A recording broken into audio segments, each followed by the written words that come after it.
wabarakatuh. Today I'll be delivering a talk with the topic Hyperlexia.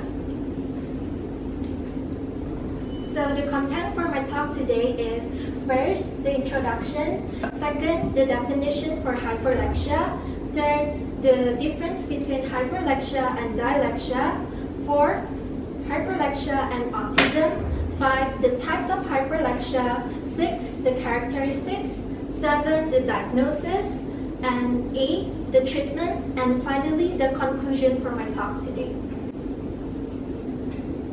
So, hearing a child read a book aloud to his or her preschool classmates is a bit of a jarring experience. Or imagine having a 2-year-old boy or girl repeat the movie dialogue perfectly from memory. All of these things are quite sensational. These things happen with children who read early, who also known as hyperlexia. So, how common is hyperlexia? Between 5 and 20% of autistic children have been estimated to be hyperlexic. Hyperlexic children are often fascinated by letters or numbers. They are extremely good at decoding language and thus often become very early readers. So, what is hyperlexia? It is when a child can read at levels far beyond those expected for their age. It is a syndrome characterized by a child's precocious ability to read.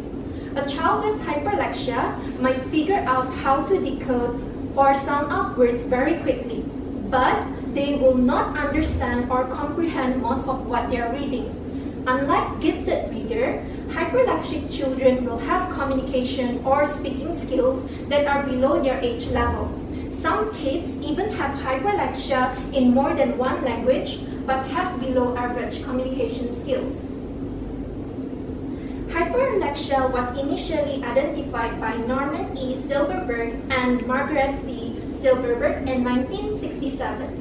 Who defined it as the precocious ability to read words without prior training in learning to read, typically before the age of 5. They indicated that children with hyperlexia will have a significantly higher word decoding ability than their reading comprehension levels. Children with hyperlexia also present with an intense fascination for written material at a very early age. So, what's the difference between hyperlexia and dyslexia? Hyperlexia is described as the precocious self-taught ability to read, usually before age 5 without comprehension of what is being read.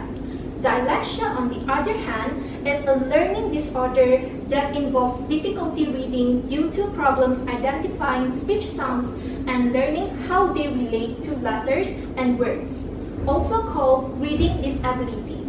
Dyslexia affects areas of the brain that process language. Children with hyperlexia usually read at a level far in advance for someone their age. That's another defining trait of hyperlexia. Though a child is able to read at advanced levels, he has little to no understanding of what he's reading. Dyslexic children can normally understand what they are reading and have good communication skills. In fact, adults and children with dyslexia are often able to understand and reason very well. They may also be fast thinkers and very creative. So, is hyperlexia a type of autism? Hyperlexia, for your information, is strongly linked to autism. A clinical review concluded that almost 84% of children with hyperlexia are on the autism spectrum. Only about 6 to 14% children with autism are estimated to have hyperlexia. Most children with hyperlexia will show strong reading skills when they are about 2 to 4 years old. Some kids with this condition begin reading when they are as young as 18 months.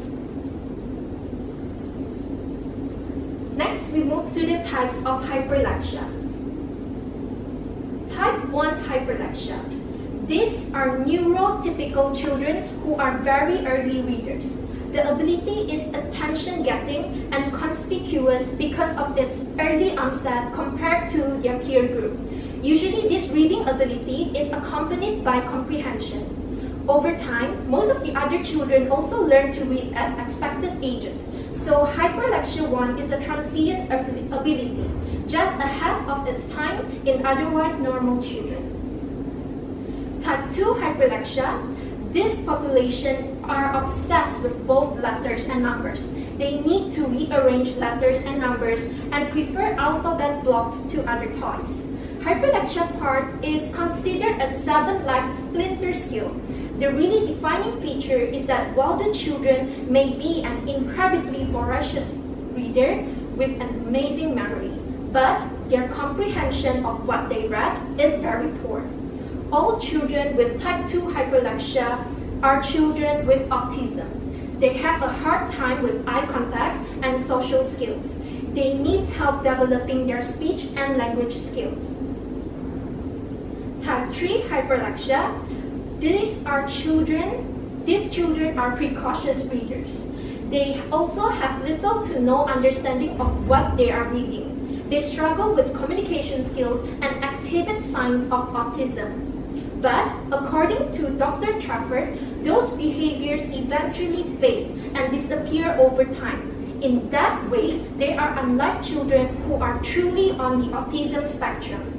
Even though they display signs of autism at a certain point, they never struggle with social skills. They have no problems with eye contact, they crave affection, and are very comfortable with others, especially adults. Characteristics of hyperlexia. There are 4 main characteristics that most kids with hyperlexia will have. First, signs of a developmental disorder. Hyperlexic kids will show signs of a developmental disorder, such as being unable to speak or communicate like other kids at their age. They might also exhibit behavioral problems. Second, learning lower than normal understanding. Kids with hyperlexia have very high reading skills, but lower than normal understanding and learning skills. They might find other tasks like putting together puzzles and figuring out toys and games a bit tricky. Third, ability to learn quickly. They'll learn to read quickly without much teaching, and sometimes even teach themselves how to read. A child might do this by repeating words he sees or hears over and over again. 4. The affinity for books. Kids with hyperlexia will like books and other reading materials more than playing with other toys and games. They might even spell out words loudly or in the air with their fingers. Along with being fascinated with words and letters, some kids also like numbers. Now we move on to the diagnosis. For your information, hyperlexia usually doesn't occur on its own as a standalone condition. A child who is hyperlexic may also have other behavioral and learning issues. This condition is not easy to diagnose because it doesn't go by the book. Hyperlexia is not clearly defined in the Diagnostic and Statistical Manual of Mental Disorders, which is known as DSM-5 for doctors in the United States. The DSM-5 lists hyperlexia as a part of autism. There is no specific test to diagnose hyperlexia. Hyperlexia is normally diagnosed based on what symptoms and changes a child shows over time. Like any other learning disorder, the sooner a child receives a diagnosis, the faster they'll have their needs met to be able to learn better in their way. The pediatrician will need the help of other medical experts to diagnose hyperlexia. It is likely to have to see a child psychologist, behavioral therapist, or speech therapist to find out for sure. The child might be given special tests that are used to find out their understanding of language. Some of these might involve playing with blocks or puzzles and just having a conversation. But don't worry, the tests are not difficult or scary. Children might even have fun doing it. The doctor will also likely check the child's hearing, vision, and reflexes. Other health professionals that help diagnose hyperlexia include occupational therapists, special education teachers, and special workers. The treatment. Treatment plans for hyperlexia and other learning disorders will be tailored to the child's needs and learning style. No plan is the same. Some children may need help with learning for just a few years, but others need a treatment plan that extends into their adult years or indefinitely. Parents is a big part of the child's treatment plan. As their parent, they are the best person to help them communicate how they feel. Parents can often recognize what their child needs to learn new mental, emotional, and social skills. The child might need speech therapy, communication exercises, and lessons on how to understand what they are reading, as well as extra help with practicing new speaking and communication skills. Once they begin school, they might need extra help in reading comprehension and other classes.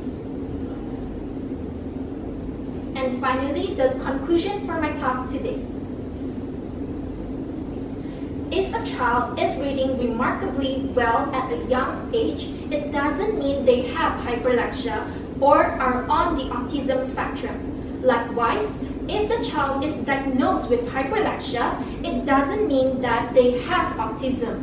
All children are wired differently and have varying learning speeds and styles. The child might have a unique way of learning and communicating. As with any other learning disorder, it's important to receive a diagnosis and begin a treatment plan as early as possible. With a plan in place for continued learning success, the child will have every opportunity to try. These are the references for my talk today, and thank you for your attention.